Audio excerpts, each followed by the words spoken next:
Hi, folks. Good morning, good afternoon, good evening, wherever you're joining us from. Today, we have Laura Bartus with us. Laura, very, very welcome to this new episode of the Rise Up Radio. Thanks, Ashish. Great to be here. Awesome. So, folks, I think you already know me. I'm Ashish. I'm the founder of Risely. Risely is an AI co-pilot for leadership development, and we're helping organizations to scale and hyper-personalized leadership development practices in their companies. And Laura, our guest today on this podcast, she's the head of learning at Humana CenterWell Pharmacy, and she also leads learning function at the Human Health Project, which is a very, very passion project of hers. And we're going to talk about her entire experience, her leadership journey, that's been basically more than 2 decades. She brings exceptional insights about the learning and development and leadership development space in the pharmacy business, obviously the retail business, and obviously the nonprofit sector. So, Laura, I'm really looking forward to having a conversation today, learning from your experience, not only your leadership journey, but also helping other leaders and managers build their own leadership journeys as well. Great. Thanks. I can't wait to get started. And hopefully, I will share some lessons that other people can try to learn without having to do them the hard way, like I did. Absolutely. Awesome. So before we get going, Laura, would you like our audience to tell a little bit about yourself, the work that you're doing in both the organizations, and maybe a brief about your journey from start to where you are today? Sure. So, I lead our learning and development function for the pharmacy arm of Humana. So, Humana is one of the big five health insurance companies, and we own our own pharmacy benefits manager and pharmacy. So we've got a mail order pharmacy and we've Hmm. got some retail pharmacies that are attached to our clinics in our primary care organization. So we primarily serve a lot of seniors and other people who come in to get their prescriptions filled at the pharmacy. Really, actually great when we have seniors who are being seen at the clinics because they have a doctor there and then they can get their prescription right there at the same time. So a really helpful way to streamline some things for people who might not want to take multiple trips out of their house. Yeah, yeah. So I'm there, and then at the Human Health Project, I'm the chief learning officer there. Human Health Project's a really great nonprofit. We are all volunteer led. We are all managing Human Health Project work along with our day jobs. And Hmm. we're always looking for help. So if anybody is interested in volunteering somewhere, please look up humanhealthproject.org. I'm just going to put that plug in there right now. But Awesome. I love that. It's a great way to help try to get some health information out there to patients Mm, and help them get resources that they might not have access to because of costs mm. or other constraints. Yeah. That's what I do. Right. Um, but that's not what I've always done. I started as a teacher a long, long time ago. We're not going to say how many years ago. And yeah, I know all of us have that feeling about our careers, but I was in the classroom outside of Dallas Mm, and I was teaching high school English, which mhm. was really beautiful. It was a great way to get Yeah. started and loved it. Loved all my kids. They were my kids. They really were. I was sort of a kid then too, though. I look back at that and I'm like, Yeah. oh, they were 15 and 16 and I was 21. I really was sort of a child too. Yeah. Right. um, but I had a great time with teaching them English and a love of reading and hopefully, you know, a Yeah. few things that help them get ready for college or their career. So that's where I started. And did you want the whole journey or do you want me to just Yeah. talk about So that? I'm really intrigued. How did you go from teaching to the learning space in the corporate sector, right? So tell us about that journey. Okay. So I had to move after my second year of teaching for grad school. Mm. And when I got to the other state, there was no teacher license reciprocity. So Okay. Wisconsin and Texas didn't talk to each other at the time. Oh, wow. And Okay. I couldn't, it was sad. So I was kind of forced into a change because I couldn't get a Mm, teaching license in the new state. And mm, I was really bummed. But I was like, what do I even have skills to do? What Yeah. jobs could I hypothetically reasonably do as a former teacher, but not being a Yeah. teacher? And I started researching online, and I realized, oh, there's this whole instructional design kind of Hmm. world out there Hmm. where people make lesson plans, people make content in the corporate world. And I was like, oh, this is interesting, because it kind Yeah. of blended. I was a business major for a little while in college Hmm. before I was an English major, and I loved English. And I thought, okay, this actually blends both of those along with Both of my your grad school degree. passions. Yeah. Yeah, it's sort of like all the pieces of the pie, like all at the same time. Correct. So I found this job doing instructional design, and I thought this could be interesting. I'll see Hmm. where this goes. And it turned out I loved it. So that was Hmm. the beginning of my corporate learning and development job.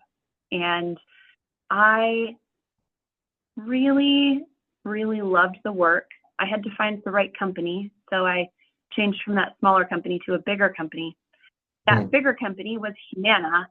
And now I've been Okay. there almost 15 years, which is wild. Wow. So I've been there and done all of the learning jobs you could possibly do. Right from the bottom of the pyramid to the top, right? So every possible job in the learning space, you have done that. Awesome. So this transition from teaching to corporate and moving to the learning space, right? How did you get your first opportunity to manage teams and be a people manager? So tell us about that experience. How did that happen? Were you ready? Did you feel that you were ready or you were not ready? Just talk about that experience a little bit. The interesting thing was I felt ready for management a long time before I was ready for management. I think a lot of people are in that boat, though. I think we all Yeah, want a shot at doing kind of the next thing. I correct. thought I was ready to be a leader, Hmm. and I really needed to get some informal leadership experience before I took on that first actual leadership gig. Hmm. So I had a really wonderful boss, Stacy Sarad, who I will forever and always love and be grateful for. Hmm. She gave me an opportunity. So she had, Hmm. I guess, a couple years before said, Laura, I'd love to see you be the co-chair of our learning consortium. Okay. That was the group, the sort of centralized body entity that held Hmm. together all 40, 45 of our learning teams at Humana. We've got a Hmm. lot of learning teams Hmm. because we've got a lot of departments. Yeah. So Yeah. she said, I think you should go and be the co-chair for this because you've been volunteering for it and leading committees and work streams, but go be the co-chair. And Hmm. so I talked to the head of our learning consortium, the other co-chair, and she said, yes, we're actually looking for someone, come on in. So I did that for a couple of years, and it really actually helped me be really ready for a leadership role Yeah. instead of just fake ready for a leadership role. Right. Right. I had to Right. manage a lot of people, a lot of work streams, and it gave me an opportunity to see how do you lead through influence without just telling people to do something, Hmm. because Hmm. that was still a challenge for me. So I learned how to guide the work instead of just pushing the work. And Hmm. that was how I got ready. So eventually Okay. Stacy said, okay, you're ready. And then she had a job open up and I got it. That was my That's how first you got leadership it. role. And how many people were there in your first team, Laura, at that time? My first team was 4 people, which was Oh, so okay. great. Yeah. We were all coworkers at the time, and um, I inherited those 4 people. Eventually grew to 7, which was great too. Hmm. But those 4 people were so gentle on me and Yeah. Were they so your welcoming peers, and kind. Laura, before that, or you did not have any relationship with them earlier on? They were my peers. Yes, we were all learning system professionals, basically learning text, building e-learning and websites and Hmm. all that kind of stuff too. So this is, I keep discussing this topic with a lot of leaders, and I think one of the biggest challenges that people face when they transition from individual contributor to a people manager is typically they find themselves in this situation where they're working with a bunch of people, their peers, and suddenly they end up being their manager, right? And the dynamics suddenly changes, right? That did it happen to you as well? Um, I would say we didn't necessarily have friction with me becoming the leader. Hmm. The bigger challenge was I still loved the work. Hmm. I still loved e-learning. Hmm. And one of my employees said, "Hey, Laura, we've got this. And back off," basically. Like, it's okay. Like, we got you. Yeah. And and I know that that's a common situation when you have people that are really good at the work and they're Correct. elevated Correct. because they're good at the work.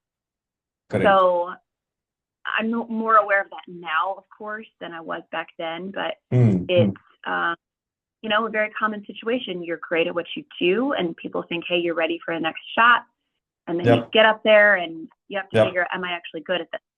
Yep. So the tough thing was allowing myself to back off and recognizing Hmm. I don't just have value for building things, I also have value in leading things. And that's Yeah. where I needed to focus my effort. Awesome. So, Laura, one thing that we typically do on the Rise Up Radio podcast is, we focus a lot on mistakes, like you said initially, so that, other people can learn from our mistakes and not make the same mistakes, right? So let's talk about some of the mistakes that you made initially while being a people manager, right? I'm sure you would have messed up. Do tell us some spicy stories or some stories that, you reflected on and said, hey, what the hell am I doing? Yeah, I think early in my leadership journey, I was more afraid to give people feedback. I was more Okay. afraid to give people like corrective feedback. And Why was that? Sorry, I'm I had interrupting you, but do tell us why was that as well. why was that? Is that what you're saying? Hmm. Hmm. Um, I think initially I felt like I should be their friend. Okay. Yeah. You And didn't that's want to hurt them, and basically. I didn't want to hurt them. I loved them so Yeah. much as people, Yeah. and I knew so much about their lives, and they knew so much about mine. I didn't want to be the jerk manager who just comes Yep. down, on them with a hammer. Mm. And looking back now, I realize not giving someone the necessary feedback is actually unkindness, Yep. which I didn't realize then. Mm. And one person almost had to go on a performance improvement plan for Wow. not getting things done because I didn't give them the feedback that said this isn't Yep. good, this isn't adequate work, this isn't right, but it almost negatively impacted them. And I had a really hard time balancing there's kind of two different camps over here. There's like the Yeah. friend kind Yeah. of leader, there's the general kind of leader, who's Correct. like the dictator, but you have to be somewhere in the middle, right? You can't just be the Correct. friend. Correct. You can't just be the boss. You have to be someone who guides and coaches. And learning how to be there in the middle was very difficult for me. So I tried to get better at identifying the particular things that were not working well and Mm. correcting those particular things, while at the same time letting people know you are valuable, your work is valuable, Mm. I support you. And then there's just these couple things that we're going to Yeah. fix. That was a tough one to Yeah. tackle. I was not ready for that part of leadership because I hadn't practiced Yep. that part of leadership Yep. before. So, I learned this term from somebody, few years ago, and they mentioned the term called tough love, which is as a manager, you basically treat your team as you do your kids, right? You are tough with them, but you love them as well, right? So you care for them, but you just can't blindly, ignore all their mistakes, and you need to give them corrective feedback as and when they need it. So that's the term I learned. I think it's really apt the way you explained it. So, Laura, let's reflect back on the journey that a new manager typically goes through, right? The first 90 days, the first 180 days are crucial in terms of understanding where you are as a manager, what mistakes are you making. Some people realize it, some people don't, right? But going through this journey of first 90 days, first 180 days, how do you think that learning teams can start supporting managers during this journey? And how can managers also start looking at their own working styles and reflect a little bit more so that they make fewer of these mistakes that most managers typically face in this situation? So, learning leaders really need to begin with building relationships and then understanding the business. So, I would say you're talking about a team helping a new leader kind of onboard into learning. The best thing that a learning team can do is make a list of all their important contacts that their leader is going to need to get to know on a personal level. So one of the great things that my most recent team did for me was when I came on board, they basically prepared an onboarding guide for me, their boss, which was so great. A couple years ago, they did this for me. And they put together, okay, here are all of my stakeholders that you should meet with in this line of business. Here are the stakeholders that you should meet with in this line of business. Here are the key players and their org chart and how they all fit and what types of business they work on or what, type of work they have under them.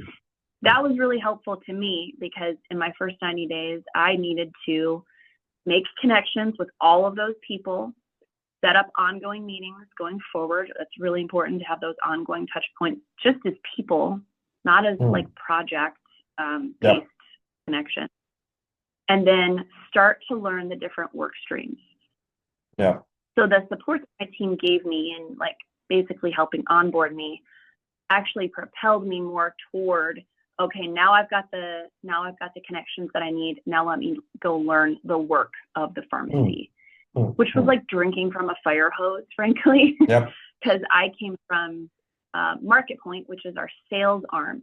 So coming into the pharmacy organization, learning all the clinical stuff, learning all of the different terms. Totally different dynamics, right? Right. Yeah, it was a lot of stuff. It was a lot of alphabet soup. So they helped kind of give me a scaffolding, kind of in an L&D term. They scaffolded my learning so that I could build up that knowledge and then go and launch off and learn how the business worked and how we could support them better. Nice. Very nice. So if you were to design a new manager program, Laura, what skills would you focus on primarily for new managers typically? I think it depends somewhat on the line of business that the manager is supporting, because there are always business specifics that are important. But I'm building a leader program right now. And one of the key components that's first that we're working on with HR is building trust. So building trust is the absolute first skill that a manager needs to have. If they're not able to build trust with their team, they're not going anywhere. Nothing is getting done. Your team's gonna basically crumble. So building trust, that's probably the first thing. I would say collaboration and conflict management are the next big bucket of work that I would say we need to build for new managers. And I definitely include those as well. I include accountability, and that's just helping drive results, helping drive, you need to get this done, like how to follow up on the work. Right. Because, building trust is getting to know the people, but accountability is about the work. So you have to be a good people manager and you have to be a good manager of the work. So accountability is really important for that. I also include strategic thinking. Strategic thinking is important because if I'm trying to build up leaders who are going to be able to move to the next level, they need to have the vision to say, not just here are my projects, but here's why my projects are important, and here's how these projects move us to the next step in our team's journey. Here's how they enable the organization's strategic initiative. Here's how they help us make sure we're meeting our key results. Yeah. And then the other part that I think is important that we're including in our current program is coaching. So a lot of people, when they move up into manager roles, just like me, they don't know how to coach performance. They don't know how to help someone get better at anything. So it's a skill we really have to teach them. Right. So I think all those are probably favorites. Very interesting ones. I think these are some fundamental and foundational skills that people must have, and definitely include constructive feedback, because I think a lot of managers struggle between that tough feedback and the no feedback zone typically. Awesome. So, Laura, let's talk about your industry a little bit. And so, if I were to categorize, you are in the omni-channel retail industry, right? So you have mail to order business, you have let's say internet orders, you have retail pharmacies on the ground where people are in remote locations, which are not centralized at all, right? As a learning leader, what challenges do you face in order to not only design the programs, but also disseminate the learning across these different modes? And because managers sit at so many different places, right? So as a learning leader, do you face any challenges, or what challenges do you face, and how are you overcoming that? Sure. I mean, we have people in so many different work styles and work locations. We can't design something that works for everybody all the time. In places like the retail sites, sometimes in those pharmacies, the people might not have the same technology that they do if they're sitting at their home with a computer and like in a call center environment. Right. So the learning has to be a lot more flexible. So maybe we would include more checklists. Maybe we would include more easy things like they could access one time, and then there's a bunch of links on that document. That's very, very simple, right? But for somebody who is in a physical location filling orders, their access to take e-learning modules is going to be much more severely limited. And the same thing would be true if it were in a clinic environment, right? Like those people aren't going to be sitting with a laptop. They're going to be going to see patients. They might have a couple minutes to do a part of their onboarding. Maybe if we can show them how to do something one time, that has to be agile, right? Maybe there are some situations people can have their phones out, some situations they can't. So you can't really rely on like onboarding on their phone, like in some cases. So we have to design for a lot of different modalities depending on the need of the person. For the people that have more computer access, maybe they have a laptop, maybe they have a phone, we can build simulations for those people where they can practice getting into their systems and taking a phone call at the same time. So that's more like live practice. And those are the cases where, probably we have larger groups of people coming in all at the same time and, operating kind of roles. In places like a clinic or in places like a pharmacy, you probably wouldn't be hiring a lot of people all at the same time. So that needs to be more like ad hoc. And then you have more formalized programs for large classes of, whether it's calls or it's claims or it's any kind of batch of large amounts of people coming in at this time. So we just design for whatever the need is at the time and try to be flexible. Cool. And let's talk about similar challenges that you see in the nonprofit sector, because I'm sure there's totally different challenges as a learning leader in the nonprofit sector that you're witnessing, right? Because I've been speaking with a lot of learning leaders in the nonprofit sector, and they're telling me that, there's so many different issues and challenges which are not there in traditional industries that we typically face. So would love to hear your perspective on that. So I think in the nonprofit sector, one of our larger issues is that we're always needing volunteers. We are always begging for help. And a lot of times we'll get people in and, they can help for 3 months and then their ability to help kind of dries up. So can't ever project a timeline on when things are going to get done, because we might have 5 people helping in our learning team now, and then 2 months from now, it's going to be 1. Or we might get a lot more done in a very small amount of time because we have extra help that kind of onboard. So it's really planning and estimating, I would say, is one of our bigger challenges there. We're always trying to figure out how we can do more with less because we don't have the kind of design tools that we would typically have in my own learning team at Humana. And, you know, we can't like use tools that we have from the corporate world because that's, Correct. you know, that's Humana's resource or that's, you know, whatever company your volunteers work for. So we have to get very creative about how we build things with free tools and still make them as evergreen as possible, which is just as, you know, non-time bound as we can make them. We don't want to make anything that's free but cartoony because that's going to age poorly in 2 years, right? So, you know, estimation and resource allocation are probably some of our biggest challenges that we're working on right now. I think one of the biggest challenges that I also constantly keep hearing, especially with the managers who are working in the space, right? They get burnt out very easily because a lot of times volunteers keep moving in and out, and managers have to adapt their working styles to so many different people. You know, every 3 months their volunteer teams are changing probably, and as a result, they get burnt out. And on the other side, the organization also faces that, you know, if the manager is working well with the team, then they are able to retain more volunteers with them, which is not the case if the manager does lack certain skills to maybe retain the volunteer base primarily. Yeah, and you have to show that the first second somebody says they want to work with you, you have to just say, "You do recognize this is a volunteer position, right? Like we have no money." Correct. That's the expectation, and then say, This is a challenge.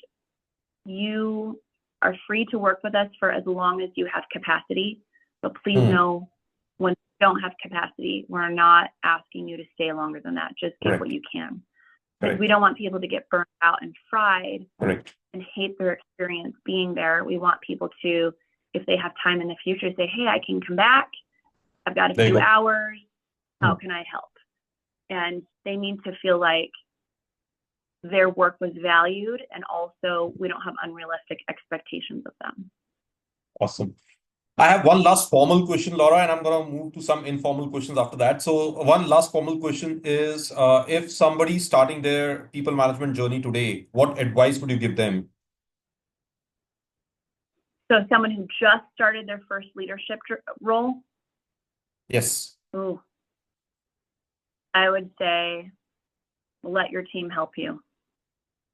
Because a lot of us, when we first got into leadership, we thought we had to know all the answers. We thought, you know, the buck stops with me, so I have to be the big boss, the big strong boss. And that is so lonely. That is so lonely. The only reason we're ever going to get through our first leadership role and move on to a second leadership role is because we have help. And so I would say, let your team who is working for you help you with things that you are not well equipped to do. You don't have to do everything. You have to guide the work. So it's okay if someone else does that report. It's okay if someone else takes the meeting minutes. It's okay if you don't come up with all the parameters for the next project. Let them help you. And I would say the more you let them help you, the more you're preparing them for a future leadership role too. Like if you don't let them help you with some of the leadership stuff, it's robbing them of the opportunity to get ready for their own first leadership role. That's right.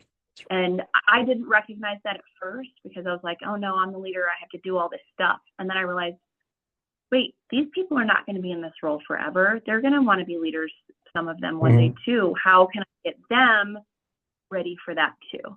Once I kind of let that go and I was, you know, not so tightly clenched all the time, we got a lot more done. We were more productive, and people felt like they had more ownership over their own work because they had a greater sphere of influence and didn't feel micromanaged. So that's my biggest piece of advice for newbie managers. Really, really lovely words of wisdom. Thank you. Thank you so much, Laura, for that. Cool. I'm gonna move towards a few rapid fire questions, Laura. And these are rapid fire for a reason. So I'm gonna shoot a question. First thing that comes to your mind, please give us an answer.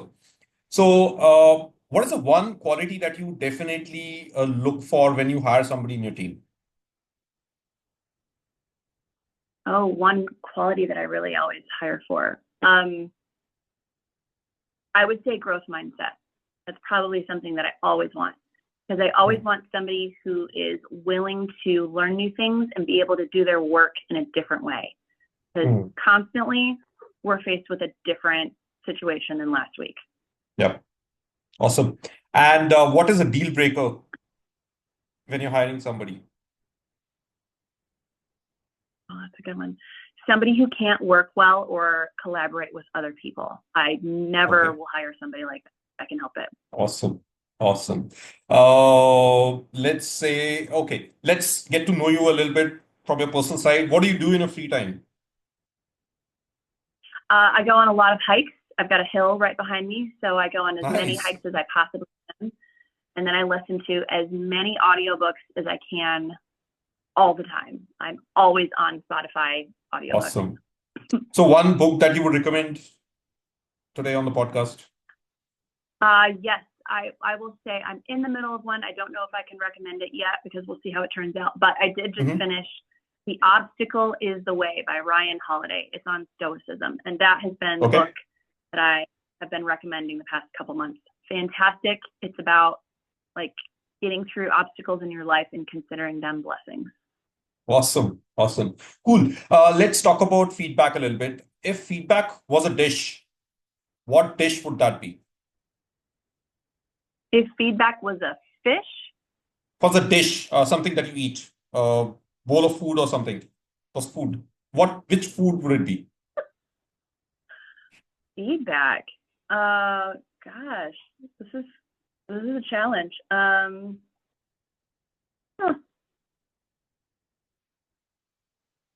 I would say it's going to be eggplant parmesan. Okay. Because it's going to nourish you. Parts of it are going to be good. Parts of it you're not going to like. Texture's not that great on eggplant. But in the end, it's going to fill your stomach, and it's still a vegetable and still got fiber in it. And it's still Italian, which is great. That was the stupidest answer. Sorry. No, absolutely. Cool. So let's say you're stuck on an island, Laura, and you could only have one person with you. And which leader in history or present or hypothetical or imaginary or animated would you want to have with you?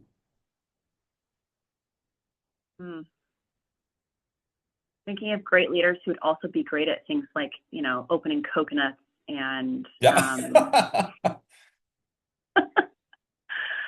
oh man, you know what? I'm gonna have to go with somebody like Tim Ferriss because he's like great at leadership advice, and I get the feeling like he can use a machete. I think he could use a machete. So yeah. Awesome. Cool. And now the flip side. Who would you definitely not want to have on that island? This is a tricky one. No? Somebody who I would not want there. Probably somebody who's non-helpful.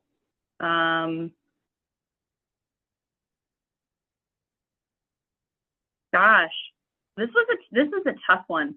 I can't pick like any politician because I think that would like be too polarizing here. So.